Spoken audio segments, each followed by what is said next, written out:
Hello मुंसियो, hey your mentor Nikhil Pant from team मुंसियो YouTube channel. तो हम कर रहे थे चैप्टर फर्स्ट क्लास 11th का, जिसका नाम है nature and purpose of business. अब देखो, इसमें मैंने पहला पार्ट आपको पढ़ा दिया था और इसमें मैंने आपको क्या क्या बताया था कि बिजनेस क्या होता है, बिजनेस कौन सी एक्टिविटी है और ह्यूमन कितने टाइप की एक्टिविटी करता है। बेसिक मैंने आपको बिजनेस का कॉन्सेप्ट बता दिया था और इस चैप्टर को स्टार्ट करने से पहले इसकी समरी बता दी थी और इसके बारे में बता दिया था। तो आप अगर इस वीडियो को देखते हो, ये पार्ट 2 है, अगर आप इसको वीडियो को देखते हो, ये पार्ट 2 को अगर आप देखते हो तो पार्ट 1 देखना बहुत इंपॉर्टेंट हो जाएगा आप लोगों के लिए। तो पहले पार्ट 1 देख के आओ यार, पार्ट 1 देखोगे तभी आपको पार्ट 2 समझ आएगा।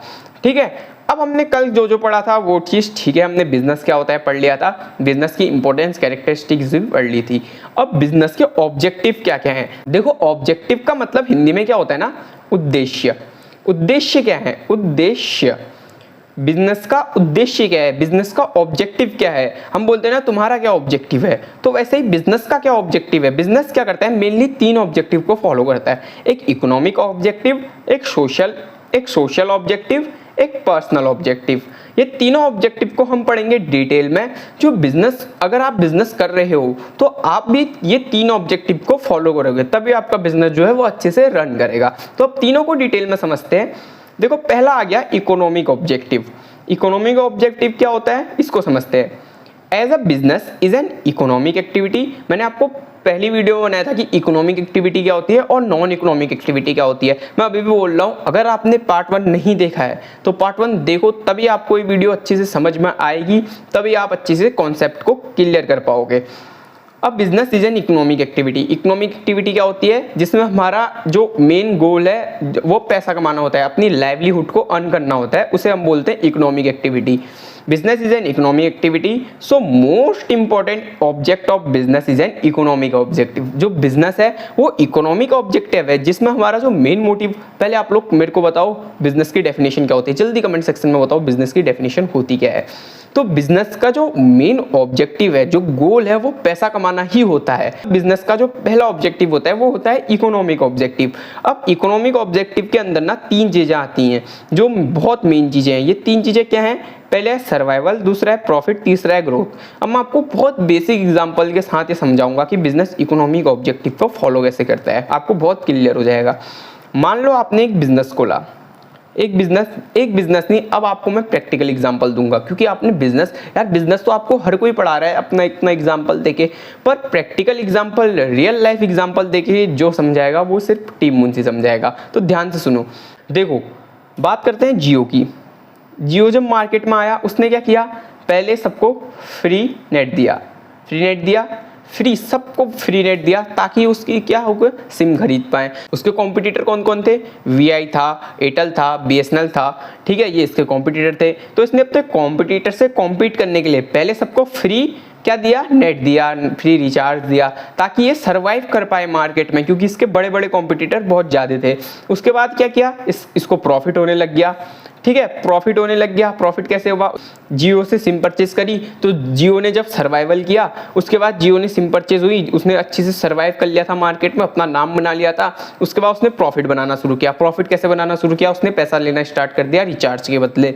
उसके बाद क्या किया, अभी वो क्या कर रहा है, ग्रोथ कर रहा है। अभी देखो, जियो का 5G नेटवर्क है, अभी आइडिया वीआई का 5G नेटवर्क नहीं आया है, एयरटेल का 5G नेटवर्क उतना अच्छे से नहीं पकड़ता है, पर जियो का जो 5G नेटवर्क है बहुत स्पीड से पकड़ता है और हर जगह पकड़ता है। तो जियो ने क्या किया, जियो ने इकोनॉमिक ऑब्जेक्टिव को इतनी अच्छे से फॉलो किया। अब हम बुक की लैंग्वेज समझते हैं, हमने प्रैक्टिकल लैंग्वेज तो समझ ली।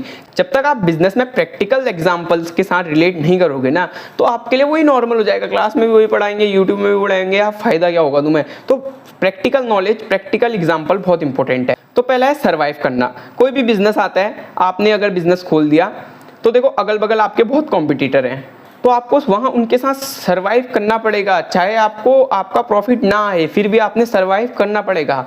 देन सर्वाइव करने के बाद अगर आप एक बार सर्वाइव कर लेते हो, तो फिर आपने सोचनी पड़ेगी कि हाँ अब मैं प्रॉफिट करके जाऊंगा। तो अगर आप प्रॉफिट कर लेते हो, फिर आप अपनी ग्रोथ का सोचोगे। मान लो आपने एक जगह कपड़े की दुकान खोली, ठीक है, आपके बहुत कॉम्पिटिटर थे, उनके साथ आपने सर्वाइव किया, अपनी पहचान बनाई, अपना नाम बनाया। उसके बाद क्या किया, आपने प्रॉफिट किया, अच्छे अच्छे कपड़े बेचे, अच्छे अच्छे पैसे में मार्जिन अपना भी बनाया, प्रॉफिट बनाया।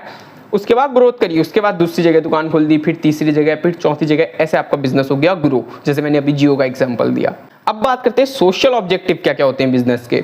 सोशल ऑब्जेक्टिव भी बहुत जरूरी है।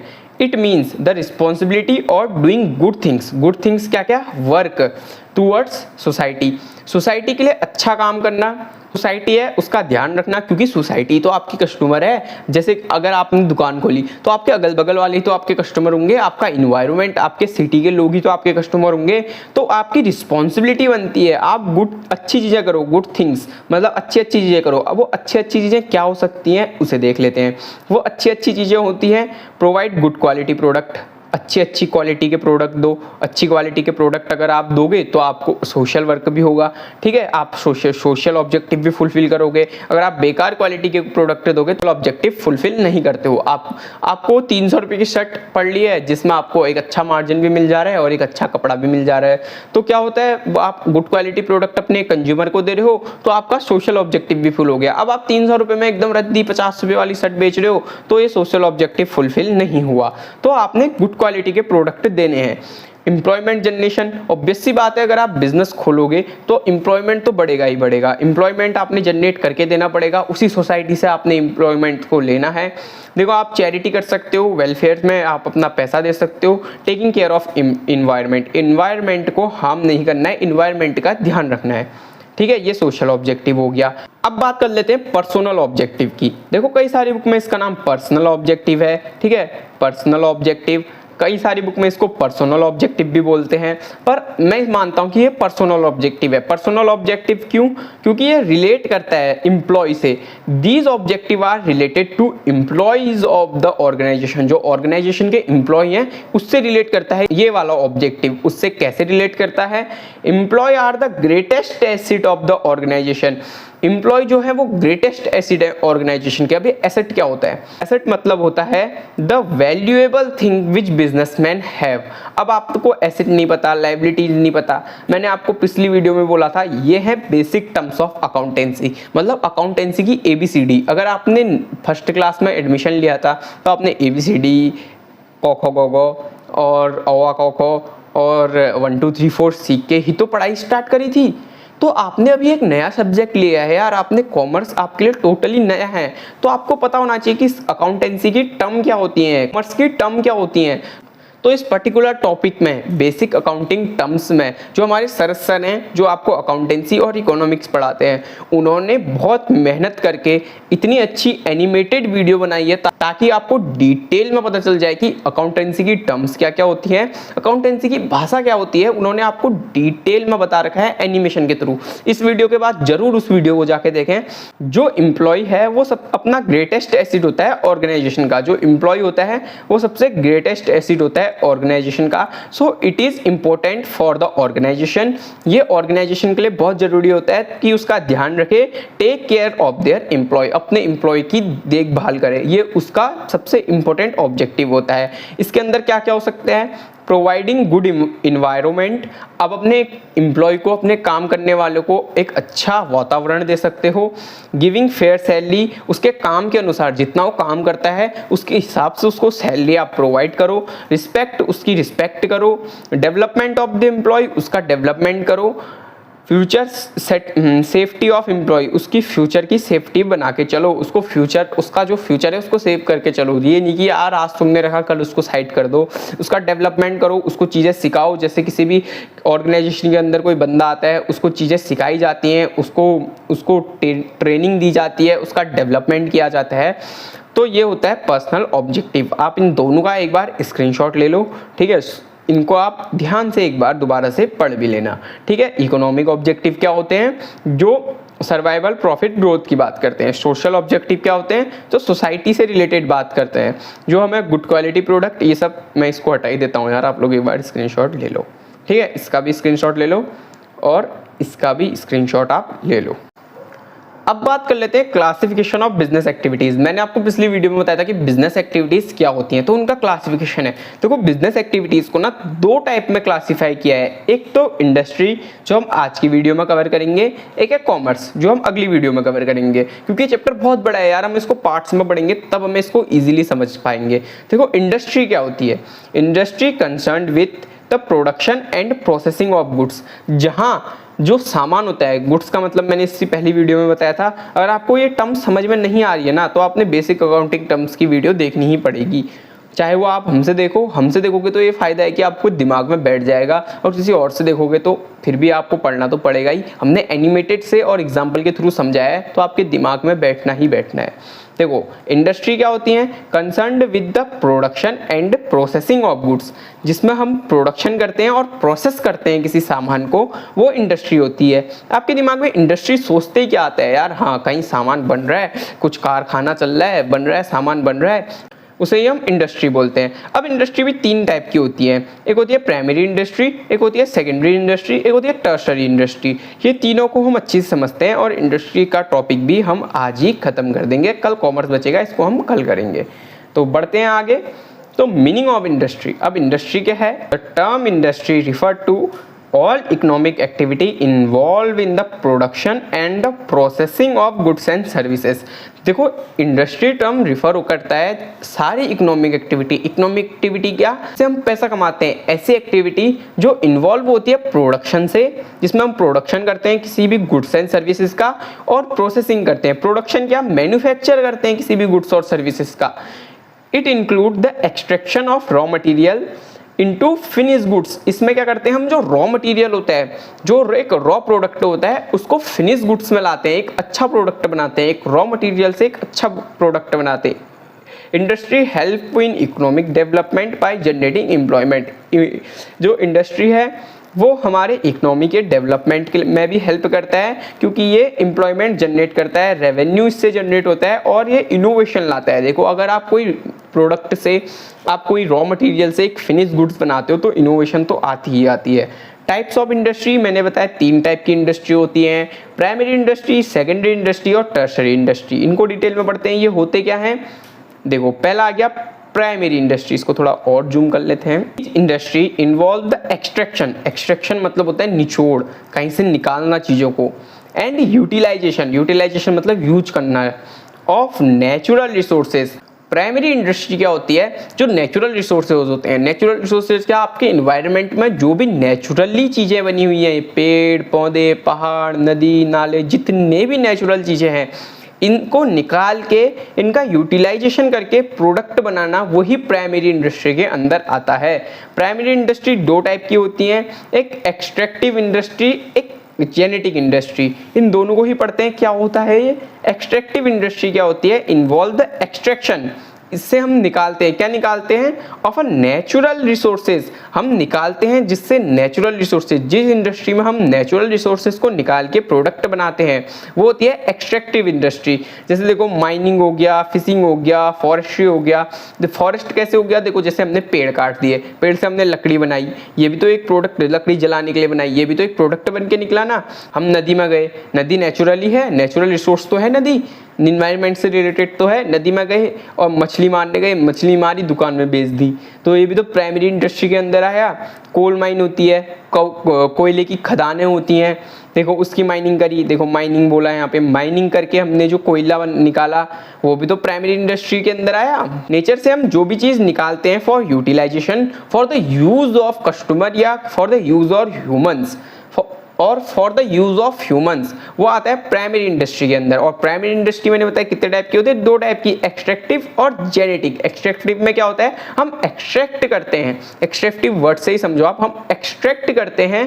क्या एक्सट्रैक्ट करते हैं, चीज़ों को एक्सट्रैक्ट करते हैं, जो प्रोडक्ट होता है नेचुरल रिसोर्सेज से, जो नेचुरल रिसोर्सेज हैं वो ही हम एक्सट्रैक्ट करते हैं, ठीक है, ताकि हम सामान बेच पाएँ।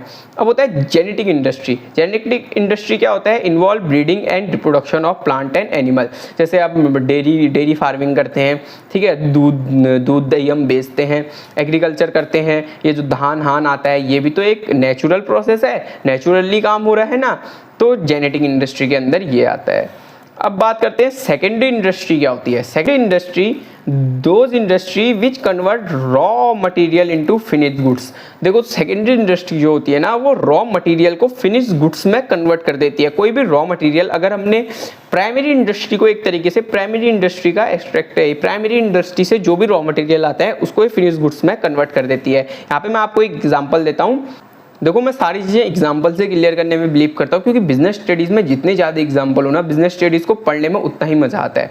प्राइमरी इंडस्ट्री से आपने लकड़ी निकाली और उन लकड़ी की पलाई बनाई, ठीक है, पलाई बनाई और उसके बाद सेकेंडरी इंडस्ट्री क्या करेगी, उस रॉ मटेरियल को, जो पलाई रॉ मटेरियल है, उसे बेड में कन्वर्ट करेगी, टेबल में, चेयर में, लकड़ी के चीज़ें से जो बनता है उसमें कन्वर्ट उसको कर देगी।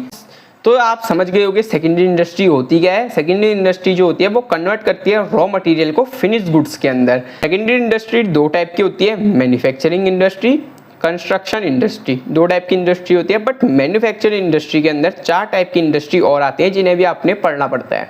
तो देखो मैन्युफैक्चरिंग इंडस्ट्री क्या होती है ना, produce consumer and industrial goods. जो मैन्युफैक्चरिंग इंडस्ट्री होती है वो कंज्यूमर गुड को प्रोड्यूस करती है। देखो मैं एक कंज्यूमर हूँ, मैंने ये माउस लिया, ये कंज्यूम किया, ये कंज्यूमर गुड हो गया। मैंने यहाँ पे मेरे पास बस इलेक्ट्रॉनिक आइटम है, मैंने ये नेक बैंड लिया तो ये कंज्यूमर गुड हो गया। जैसे आप लोग कुछ भी चीज़ लेते हो, आप बेड लेते हो, ये कंज्यूमर गुड हो गया, ठीक है। जो भी चीज़ कंज्यूमर कंज्यूम करता है उसे हम कंज्यूमर गुड बोलते हैं।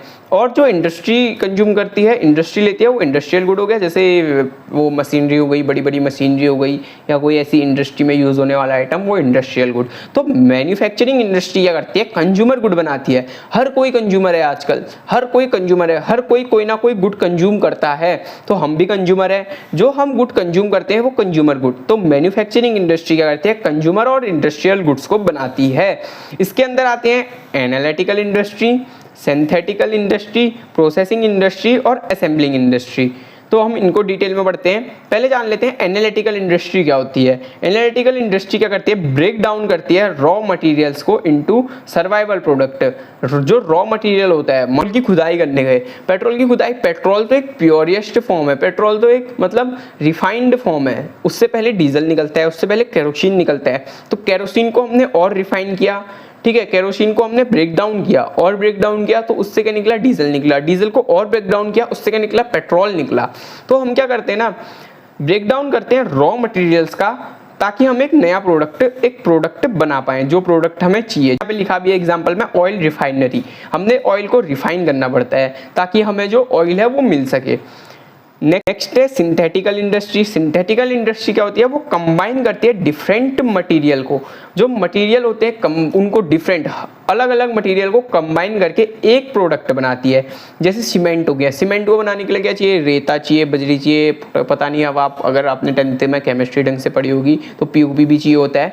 तो कई सारे जो मटेरियल्स हैं उनको एक साथ हम ले आते हैं, उनको एक साथ हम मिलाते हैं तो तब सीमेंट बनता है। तो ऐसे कॉस्मेटिक के सामान, क्रीम वगैरह भी, जब बहुत चीज़ों को हम एक साथ मिलाते हैं तो जब एक नया प्रोडक्ट बनता है उसे हम बोलते हैं सिंथेटिकल इंडस्ट्री। अब प्रोसेसिंग इंडस्ट्री, प्रोसेसिंग से ही समझ आ रहा है इसमें कुछ ना कुछ प्रोसेस होती होगी। Raw material go through multiple process. जो रॉ मटेरियल है वो मल्टीपल प्रोसेसिंग से गुजरता है। जैसे मान लो आपने एक कपास का पेड़ देखा है, कपास के पेड़ में रुई उगती है, रुई को हम प्रोसेस करते हैं, एक पतली तार में बनाते हैं, उस पतली तार को हम और प्रोसेस करते हैं, तागा बनाते हैं, उस तागे को हम और प्रोसेस करते हैं, कपड़ा बनाते हैं। तो यहाँ पे एग्जाम्पल भी दिया है टेक्सटाइल, टेक्सटाइल मतलब कपड़ा, ठीक है, कपड़े से रिलेटेड। जैसे हम बोलते हैं ना टेक्सटाइल इंडस्ट्री है, तो कपड़े से रिलेटेड की इंडस्ट्री को हम टेक्सटाइल इंडस्ट्री बोलते हैं। जैसे पेपर, पेपर कहाँ से मिलता है, पेड़ से मिलता है। पेड़ को हम प्रोसेस करते हैं, बहुत प्रोसेस करते हैं, तब जाके हमें उतना साफ और उतना अच्छा पेपर मिलता है। असेंबलिंग इंडस्ट्री, असेंबलिंग इंडस्ट्री में क्या होता है, combine different component to make a product. जैसे आपने फ़ोन है, आपके फ़ोन में बैटरी अलग आती है, ठीक है, कैमरा अलग आता है, मदरबोर्ड अलग आती है, उन सबको कंबाइन करके एक जो प्रोडक्ट बनता है वो असेंबलिंग इंडस्ट्री में होता है। जैसे ऑटोमोबाइल हो गई, इलेक्ट्रॉनिक्स हो गए, जैसे कार में है मडगार्ड अलग होती है, इंजन अलग होता है, इंजन के अंदर की भी चीज़ें बहुत अलग अलग होती हैं जिनको कंबाइन करके इंजन बनाया जाता है। फिर इंजन को कार में लगाया जाता है, फिर कार में भी मडगार्ड, डोर वगैरह सब कुछ लगा के कार बनती है। तो आपने इंडस्ट्रियाँ समझ ली। तो कंस्ट्रक्शन इंडस्ट्री क्या होती है, ये ऐसी इंडस्ट्री है जो इंगेज होती है बिल्डिंग बनाने में और इंफ्रास्ट्रक्चर बनाने में। जैसे रोड का कंस्ट्रक्शन हो गया, ब्रिज हो गया, हाउस हो गया, इन सबको जो इंडस्ट्री बनाती है उसे हम बोलते हैं कंस्ट्रक्शन इंडस्ट्री। अब बात कर लेते हैं टर्सरी इंडस्ट्री क्या होती है। टर्सरी इंडस्ट्री होती है these industry provide service to support primary और सेकेंडरी इंडस्ट्री। ये जो इंडस्ट्री होती है ना, ये सपोर्ट करती है प्राइमरी इंडस्ट्री को और सेकेंडरी इंडस्ट्री को। सपोर्ट कैसे करती है? ट्रांसपोर्ट इंडस्ट्री देखो ट्रांसपोर्ट करती है सामान को, जो गुड्स होता है उसे कंज्यूमर तक पहुंचाने के लिए गाड़ी तो चाहिए, ट्रांसपोर्टेशन तो चाहिए, तो ये टर्सरी इंडस्ट्री हेल्प करती है। बैंकिंग एंड फाइनेंस देखो वो प्रोडक्ट बनाने के लिए वो चीज़ें मशीनरी, आपने अगर देखो मैंने अभी बेड का एग्जांपल दिया कि लकड़ी से बेड बनेगा, तो बेड बनाने के लिए आपको मशीनें तो चाहिए, उसके लिए आपको पैसा चाहिए होगा। पैसा कहाँ से लोगे? आप बैंक से लोन लोगे या फाइनेंशियल इंडस्ट्री जो आपका मैनेज करेगी पैसे के ट्रांजेक्शन को। ठीक, इंश्योरेंस इंडस्ट्री ये भी टर्सरी इंडस्ट्री के अंदर आता है। इंश्योरेंस इंडस्ट्री कैसे आता है टर्सरी के अंदर? ये रिस्क कवरेज, आपको कभी भी इंश्योरेंस कंपनी क्या क्लेम देती है? मर जाओगे तो उसके बाद तुम्हें पैसा देंगे, तो वही है रिस्क कवरेज। अगर आपका रिस्क होता है, अगर आप इतने का टर्म इंश्योरेंस कराते हैं तो आपकी लाइफ सेव है। वैसे यहाँ बिजनेस के अंदर भी होता है, अगर आप इतने का इंश्योरेंस कराते हैं, अगर आपका कोई रिस्क होता है तो वो इंश्योरेंस कंपनी ही कवर करती है। कम्युनिकेशन इंडस्ट्री, कम्युनिकेशन आज के ज़माने में, आज के एरा में, आज के जनरेशन में बहुत इंपॉर्टेंट चीज़ है। जो मीडिया हो गई, जो इंटरनेट हो गया, ये सब कम्युनिकेशन इंडस्ट्री हो गई। Tourism and hospitality, restaurant travel करते हैं क्योंकि बिजनेस मीटिंग के लिए हमें ट्रैवल करना पड़ता है, ये सब भी टर्सरी इंडस्ट्री के अंदर आ गया। प्राइमरी इंडस्ट्री भी बढ़ दी, सेकेंडरी भी बढ़ दी और टर्सरी भी बढ़ दी। पर आपके मन में अभी भी डाउट होगा, क्यों होगा? क्योंकि यार ये ऐसा ही टॉपिक है, इसलिए कम समझ में आता है। पर हम किस लिए हैं? हमारे पास भी ऐसे ऐसे एग्जाम्पल हैं जो आपको बिजनेस स्टडीज़ में तो मास्टर बना ही देंगे। अब आपको मैं बताऊंगा स्टोरी। एग्जाम्पल हो और एक स्टोरी ना हो तो मज़ा नहीं आता, और ऐसा एग्जाम्पल है आपके तीनों टॉपिक कवर हो जाएंगे। तो देखो तीन बच्चे थे, पहला, दूसरा, तीसरा। पहले का नाम था राम जी, ठीक है, राम जी। दूसरे का नाम था श्याम जी, और तीसरे का नाम था अब्दुल जी, ठीक है, अब्दुल जी। तो अब मैं हंस क्यों रहा हूँ आपको ये बताता हूँ, क्योंकि इन्होंने भी 11th में कॉमर्स ली थी और टीम मुंजी से पढ़ा था, तो इन्होंने खोला उसके बाद 12th पास करने के बाद एक बिजनेस। और तीनों अलग अलग थे, तीनों चले गए थे अलग अलग जगह। राम जी चले गए अपने गाँव, ठीक है, राम जी ने बोला चलो वनवास कर लेते हैं। श्याम जी चले गए अपने शहर, उन्होंने बोला कोई बड़ा काम ही करना है। अब्दुल जी चले गए अपने घर, उनको अभी कुछ समझ में नहीं आया, पर तीनों बहुत अच्छे बेस्ट फ्रेंड थे। तो क्या हुआ, श्याम जी ने बोला कि राम जी तू अपने गांव में जो नेचुरल रिसोर्सेज हैं, नेचुरल रिसोर्सेज पेड़ पौधे, ठीक है, पेड़ पौधे ट्रीज, इनको क्या कर, इनसे तू मुझे रॉ मटेरियल प्रोवाइड कर दे, ठीक है। अगर तेरे पास ट्री हैं, ठीक है, ट्री से तू क्या कर, मुझे रॉ मटेरियल प्रोवाइड कर। इससे मैं क्या करूँगा, बेड बनाऊँगा, फर्नीचर बनाऊँगा। फर्नीचर में थोड़ा लिख नहीं पाता ना आजकल, आदत नहीं है, ठीक है, फर्नीचर बनाऊंगा और इसको हम क्या करेंगे, कस्टमर को पहुंचाएंगे। तो राम जी ने क्या बोला, राम जी ने बोला चलो ठीक है यार, मैं तुम्हें रॉ मटेरियल प्रोवाइड करूंगा, पलाई बना के दे दूंगा। और श्याम जी तुम ऐसा करो, इस पलाई को, ये जो पलाई मैं आपको दे रहा हूँ, इसको एक अच्छा सा एक गुड बनाओ, एक प्रोडक्ट बनाओ और इसको कस्टमर्स के पास पहुँचाओ, ठीक है, ये कस्टमर है, इनके पास पहुँचाओ। बट अब प्रॉब्लम ये थी कि ये पहुंचाएं कैसे इसके बाद। तो इनका जो दोस्त था, इन्होंने अपने अब्दुल दोस्त को याद किया, ठीक हो गया, अब्दुल दोस्त को याद किया। तो अब्दुल दोस्त ने क्या बोला, अब मैं चलाऊंगा गाड़ी चलाऊंगा, और जो तुम्हारा गाड़ी भी नहीं बन पा रही ढंग से, और जो तुम्हारा ये जो प्रोडक्ट है, जो तुमने तख्ता पलाई से लेके बेड बनाया है, इस बेड को मैं पहुंचाऊंगा कंज्यूमर के पास। कुछ इटुआ दिमाग पे, राम जी ने जो प्रोडक्ट बनाया, राम जी ने क्या किया, पेड़ पौधे नेचुरल रिसोर्सेज से जो प्रोडक्ट क्या निकाला, पलाई निकाली और श्याम जी को प्रोडक्ट दिया। और श्याम जी ने क्या किया, उसी रॉ मटेरियल से एक फिनिश गुड्स बना दिया। और जो अब्दुल भैया थे हमारे, इन्होंने क्या किया, इन्होंने जो ये गुड था इसको कस्टमर के पास पहुंचाया। कस्टमर के पास कैसे पहुंचाया, ट्रांसपोर्टेशन की हेल्प से। तो अब आया समझ में, राम जी ने क्या किया, यूटिलाइजेशन किया नेचुरल रिसोर्सेज का, जो आ गया हमारा प्राइमरी इंडस्ट्री के अंदर। उसके बाद श्याम जी ने क्या किया, उसी गुड को, जो रॉ मटेरियल उनके पास आया, उन्होंने उसको फिनिश गुड्स में कन्वर्ट किया, फिनिश गुड बनाया। तो अब्दुल भैया ने क्या किया, अब्दुल जी ने क्या किया, उस फिनिश गुड्स को कंज्यूमर के पास पहुंचाया। कंज्यूमर के पास पहुंचाया तो उन्होंने टर्सरी इंडस्ट्री को फॉलो किया। टर्सरी इंडस्ट्री के अंदर क्या क्या आता था, मैंने आपको बताया, ट्रांसपोर्टेशन आ जाता था, बैंकिंग एंड फाइनेंस आ जाता था, कम्युनिकेशन, इंश्योरेंस, ये सब आते थे। तो इन्होंने इनमें से एक फैक्टर को फॉलो किया जो है ट्रांसपोर्टेशन। ठीक है, एग्जाम्पल से आपका सारे कॉन्सेप्ट क्लियर हो जाते हैं। ऐसे ही हम आगे के कॉन्सेप्ट भी क्लियर करेंगे। आज के लिए इतना ही, चलो बाय, मिलते हैं नेक्स्ट वीडियो में। तब तक के लिए subscribe team Munshi YouTube channel, the champ is in making.